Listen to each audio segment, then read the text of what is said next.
Corona काल में एक के बाद एक सनसनीखेज खुलासे सामने आ रहे हैं। इसी बीच दिल्ली को लेकर एक ऐसा खुलासा हुआ जो आपके भी रोंगटे खड़े कर देगा कि आखिर दिल्ली को क्या बनाने की साजिश रची जा रही थी।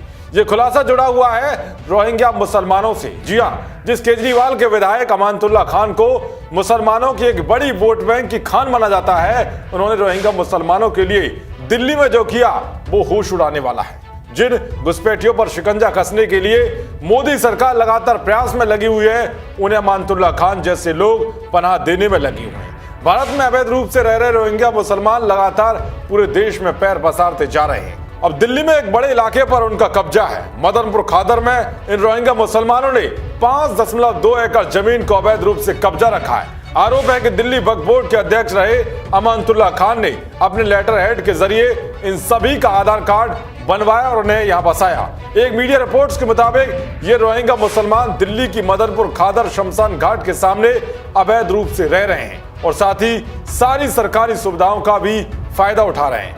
ओखला के विधायक और आम आदमी पार्टी के नेता अमानतुल्लाह खान इस वक्त उनके सबसे बड़े मददगार हैं, जिन्होंने रोहिंग्या मुसलमानों को राशन पानी से लेकर अन्य मदद मुहैया कराने के लिए दिन रात एक की हुई है।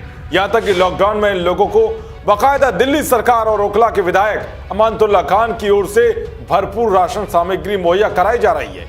जहां एक तरफ लॉकडाउन के चलते दिल्ली में फंसे दूसरे राज्यों के मजदूर केजरीवाल सरकार पर यह आरोप लगा रहे हैं कि उन्हें सीएम केजरीवाल राशन पानी मुहैया नहीं करा रहे हैं, इसीलिए वो दिल्ली छोड़कर अपने घरों की ओर पैदल ही निकल पड़ रहे हैं। तो वही दूसरी तरफ दिल्ली सरकार और अमानतुल्लाह खान अवैध रूप से रह रहे रोहिंग्या मुसलमानों के लिए सभी सुविधाएं मुहैया करा रहे हैं। खबर के मुताबिक रोहिंग्या यहाँ कोई भी काम वैध तरीके से नहीं करते, यहाँ तक कि लाइट भी चोरी की यूज की जाती है, जिससे विद्युत विभाग को चपत लगती है।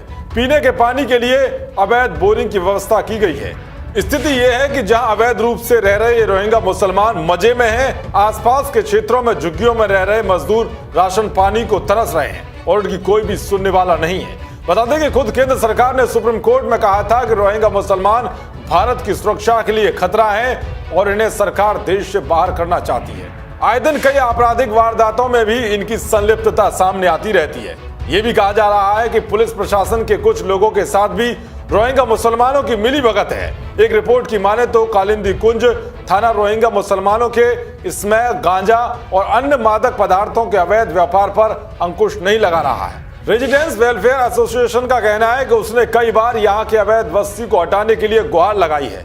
5.2 एकड़ की इस जमीन का खसरा नंबर 612 है और इसकी कीमत सैकड़ों करोड़ों बताई जाती है। आम आदमी पार्टी के नेताओं की ओर से यह राशन पानी वितरित करना और रोहिंग्या मुसलमानों की मदद करने के पीछे ये निहार्थ भी निकाला जा सकता है कि इन्हें दिल्ली की सत्ता का संरक्षण प्राप्त है और अधिकतर रोहिंग्या बांग्लादेशी हैं। स्थानीय लोगों का कहना है कि सारी बसावट आम आदमी पार्टी के विधायक अमानतुल्लाह खान की देन है। ये सारे रोहिंग्या मुसलमान पहले कंचन कुंज में एक जमीन पर रह रहे थे। स्थानीय लोगों की माने तो 300 रोहिंग्या मुसलमानों को योजनाबद्ध तरीके से अमानतुल्लाह खान ने एक साजिश के तहत यहाँ बसाया हुआ है। इससे पहले कपिल मिश्रा भी दिल्ली सरकार के मुखिया अरविंद केजरीवाल को रोहिंग्या प्रेमी बता चुके हैं।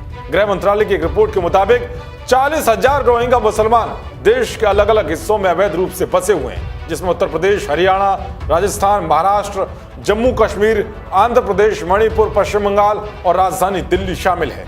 अब सवाल यह है कि अमानतुल्लाह खान और दिल्ली सरकार इन्हें सभी सरकारी सुविधाएं देकर क्या करना चाहती है।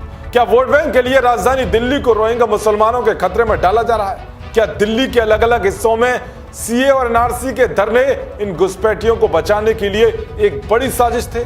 देश और दुनिया की तमाम